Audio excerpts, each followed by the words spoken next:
Present climate చాలా డ్రాస్టిక్గా change అయింది కాబట్టి పిల్లల్లో ఫ్రీక్వెంట్గా ఫీవర్, కఫ్, కోల్డ్ రావడం కామన్ అయిపోయింది.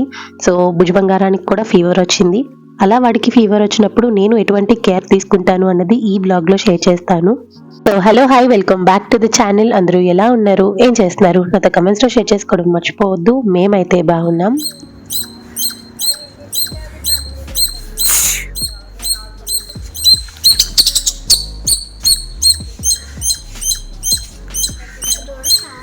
వండితే బెట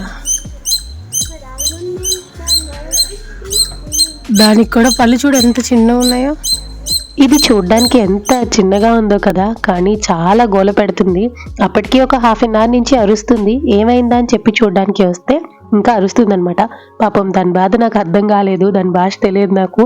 మొత్తానికి అది దేనికోసమో వెయిట్ చేస్తున్నట్టుంది, లేకపోతే ఏదైనా కావాలని వెతుకుతుందో అర్థం కాలేదు. ఆ తర్వాత కాసేపటికి నార్మల్ అయిపోయిందిలేండి. సరే, ఇంకా ఈరోజు వీడియో విషయానికి వస్తే, భుజబంగారానికి ఫీవర్ అని చెప్పాను కదా. స్టార్టింగ్ కోల్డ్ తో స్టార్ట్ అయింది. అది స్లోగా ఒక 6 to 7 hours కే ఫీవర్ లాగా మారిపోయింది అనమాట.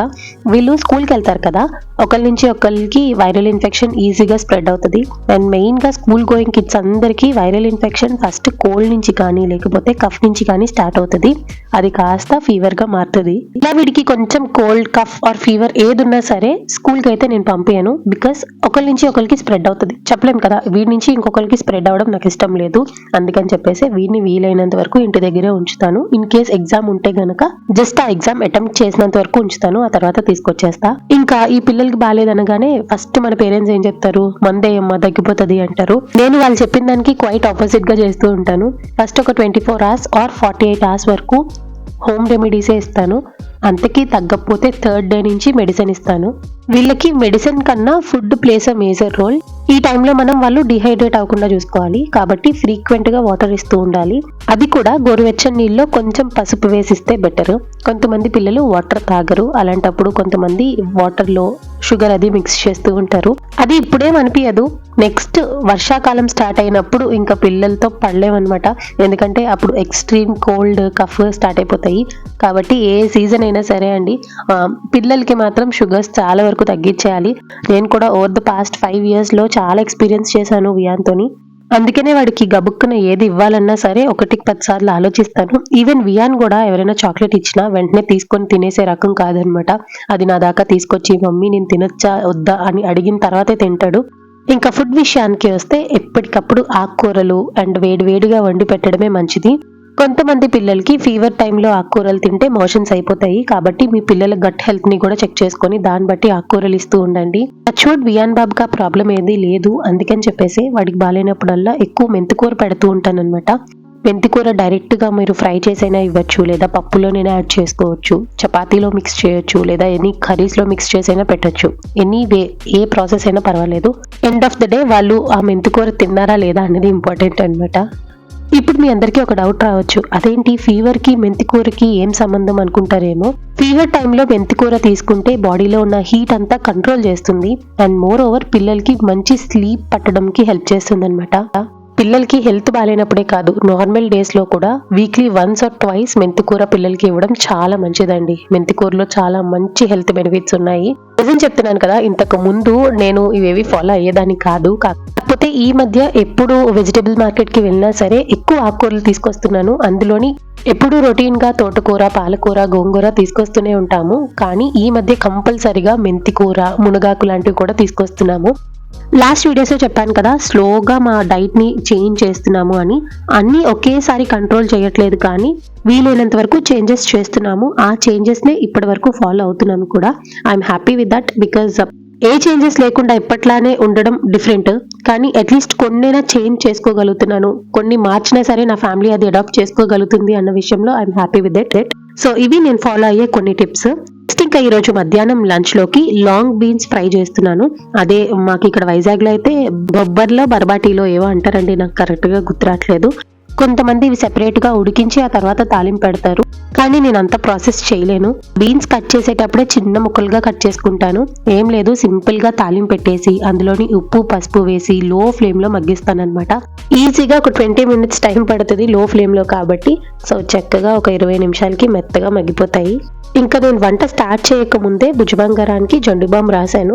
అయ్యో అది జండు బామ్ కాదు, శాస్త్రీ బామ్. జండు బామ్ రాస్తే ఈ పిల్లలు ఎగిరి గెంతుతారు. శాస్త్రీ బామ్ కొంచెం పర్లేదు, manageable. In case Shastri balm కూడా కాకపోతే నార్మల్ విక్స్ ఉంటుంది కదా, అది కూడా అప్లై చేయొచ్చు.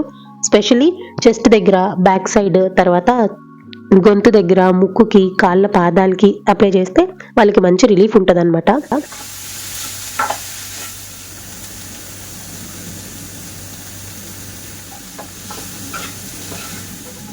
చూసారు కదా, ఒక 20 మినిట్స్కి బీన్స్ బాగా మగ్గిపోయాయి. ఇప్పుడు కారం యాడ్ చేసి ఇంకొక 5 మినిట్స్ కుక్ చేస్తాను అంతే. ఆ తర్వాత డిష్ అవుట్ చేసేసుకోవడమే. ఇది ప్రిపేర్ చేయడం చాలా సింపుల్, హెల్త్కి మంచిది అండ్ టేస్ట్ కూడా బాగుంటుంది. ఒకసారి నేను చెప్పిన ప్రాసెస్లో ట్రై చేయండి, మీకు కూడా నచ్చుతుందని అనుకుంటున్నా. అండ్ నెక్స్ట్ ఇంకా కొబ్బరి మామిడికాయ పచ్చడి చేస్తున్నాను. మోస్ట్లీ అందరికీ పచ్చడి గురించి తెలిసే ఉంటుంది, తెలియని వాళ్ళైతే ఖచ్చితంగా ట్రై చేయండి. ఐఎమ్ ష్యూర్ మీకు బాగా నచ్చుతుంది.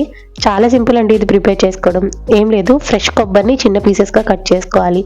ఇంకా అలానే మామిడికాయని కూడా తొక్కంతా తీసేసి చిన్న పీసెస్గా కట్ చేసుకోవాలి.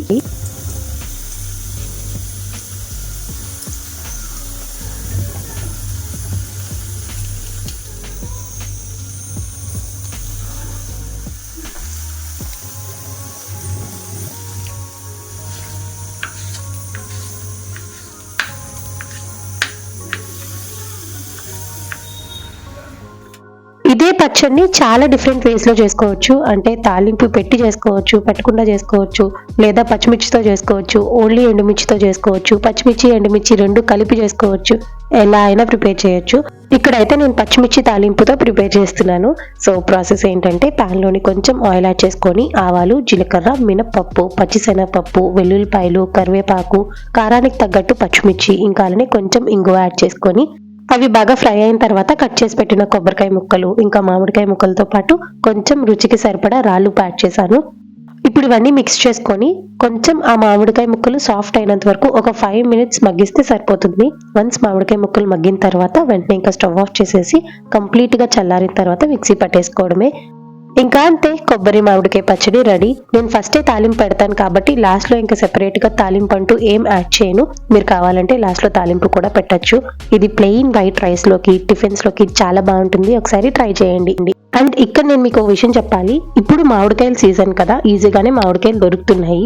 కొంతమంది ఉగాది రోజు ఉగాది పచ్చడి చేసుకున్న తర్వాత మాత్రమే మామిడికాయలు తినడం స్టార్ట్ చేస్తారు. ఈవెన్ మా అమ్మ కూడా అట్లనే చేస్తుంది. కానీ నాకు ఫస్ట్ నుంచి ఆ సెంటిమెంట్స్ ఏవీ లేవు. అందుకనే నాకు మామిడికాయలు కనిపిస్తే తెచ్చుకొని తింటాను. చెప్తున్నా ముందే, ఎందుకంటే కొన్ని క్వశ్చన్స్ వస్తాయి, జడ్జి చేస్తారు, ఈజీగా మాట్లాడేస్తారు. కాబట్టి ముందే చెప్తున్నా, నాకు నచ్చినట్టు నేను చేసుకున్నాను. అమ్మ వర్షన్ నేను ఇక్కడ ఫాలో అవ్వలేను కదా. ఇక్కడ మా అత్తయ్య గారు వర్షన్ నాకు తెలియదు. ఇంకా మా అత్తయ్య గారిని మా అమ్మ తినచ్చా అని అడిగితే తినచ్చమ్మా అని చెప్పారు. సో ప్రిపేర్ చేసుకున్నాను. ఏమో అండి, ఈ మధ్య కొన్ని వాటికి ఎక్స్ప్లెనేషన్ ఇస్తేనే బాగుంటది అనిపిస్తుంది. అందుకనే మాట్లాడాల్సి వస్తుంది, మాట్లాడుతున్నా. సరే, ఇంక ఇక్కడైతే పప్పు మెంతికూర ప్రిపేర్ చేస్తున్నాను. ఆ రోజు నేను ఒక మిస్టేక్ చేశాను. ఏంటంటే, మీరు చూస్తేనే అర్థమైపోతుంది. ఆ మెంతికూరలో కాడలు పెద్ద పెద్దగా కనిపిస్తున్నాయి కదా, అంత పెద్ద పెద్ద కాడలు వేయొద్దు. ఇన్ కేస్ అవి లేతగా ఉన్నా సరే చిన్న చిన్న పీసెస్ గా కట్ చేసుకోండి. అప్పుడైతేనే మెంతికూర తినడానికైనా చూడడానికైనా బాగుంటది. అవి మా అత్తగారు కట్ చేశారు. అప్పటికి నాకు డౌట్ వచ్చి క్లీన్ చేసేటప్పుడే చిన్న చిన్న పీసెస్ గా కట్ చేద్దామని కట్ చేస్తుంటే మా అత్తగారు ఒప్పుకోలేదన్నమాట. అవి లేతగా ఉన్నాయి, ఉడికిస్తే దగ్గరికి అయిపోతాయి అమ్మా, ఏం కట్ చేయాల్సిన అవసరం లేదన్నారు. సరేలే అని ఇంకా మీరు చూసారు కదా, ఫస్ట్ కొంచెం ఆయిల్లోని మెంతికూర బాగా ఫ్రై అయిన తర్వాత అందులోనే కందిపప్పు వేసి ఉడికించేసాను. ఇంకా తను చెప్పినట్టే ఉడికించిన తర్వాత మెత్తగా అయిపోతాయేమో అని ఇంకా ఇది స్మాషర్ ఉంటుంది కదా, పప్పు గుత్తు, దాంతో మంచిగా స్మాష్ చేశాను. చాలాసేపు మెదిపాను, కానీ అవి ఎక్కడ మెత్తగా అవ్వట్లేదు, కాడలు గట్టిగా ఉన్నాయి అనమాట. అయ్యో అనిపించింది, ఎందుకంటే పప్పు కూడా మిక్స్ అయిపోయింది కదా ఇప్పుడు ఆ కాడల్లో. సో ఇప్పుడు నేను ఆ కాడల్ని ఎలా సెపరేట్ చేయాలి అర్థం కాలేదు. అందుకనే ఏం చేశానంటే, పప్పు కన్సిస్టెన్సీకి తగ్గట్టు వాటర్ యాడ్ చేసి కొంచెం సేపు పక్కకు పెట్టేశాను. సో దట్ ఆ కాడలని పైకి తేలిపోయాయి. తేలిన కాడలు తేలినట్టే సెపరేట్ చేసేసాను అనమాట. సో దట్ కిందకి ఆ ఆకు, రిమైనింగ్ పప్పు మిగిలిందనమాట. కాకపోతే పూర్తిగా కాడలు సెపరేట్ అయ్యాయని చెప్పలేను, కొన్ని కాడలు ఇంకా ఉన్నాయి. ఇలా ఎక్కువ ముదిరిపోయిన కాడలు కనుక మీరు పప్పులో యాడ్ చేసుకుంటే పప్పు కొంచెం చేదుగా అనిపించవచ్చు. కాకపోతే ఏం పర్వాలేదు, మరీ అంత తినలేని చేదైతే ఉండదు, మంచిగానే ఉంటుంది. కాకపోతే నేను చేసినంత పలచగా చేయొద్దు, కొంచెం దగ్గరికి సాఫ్ట్గా చేసుకుంటే టేస్ట్ బాగుంటుంది అనమాట. ఈ మెంతికూర పప్పుకి లాస్ట్లో తాలింపు పెడితే బాగుంటుంది. అదనమాట విషయం. కాబట్టి మెంతికూర ఎప్పుడు కుక్ చేయాలన్నా సరే చిన్న పీసెస్గా కట్ చేయండి. కాడల్ని కూడా చిన్న చిన్నగా కట్ చేస్తే మంచిగా పప్పులోకి ఉడికిపోతాయి. సో ఈ రోజు మధ్యాహ్నం లంచ్లోకి అన్నం, మెంతికూర పప్పుతో పాటు కొబ్బరి మామిడికాయ పచ్చడి, ఇంకా అలానే బీన్స్ ఫ్రై ప్రిపేర్ చేశాను. మంచిగా లంచ్ చేసి కాసేపు రెస్ట్ తీసుకున్న తర్వాత ఈవినింగ్ ఒక స్నాక్ ప్రిపేర్ చేస్తున్నాను. ఇంట్లో బ్రెడ్ ఉంది అండ్ 2 ఎగ్స్ ఉన్నాయన్నమాట. సో ఆ బ్రెడ్ అండ్ ఎగ్స్ యూజ్ చేసి బ్రెడ్ పుడ్డింగ్ ప్రిపేర్ చేద్దాం అనుకుంటున్నా. సో ఇది కొంచెం షుగర్ ప్రాసెసే, కాకపోతే నాకు తెలిసి this was the last sugar మా ఇంట్లో యూజ్ చేయడము. ఆ తర్వాత నుంచి కంప్లీట్గా షుగర్స్ కట్ డౌన్ చేసేసాం.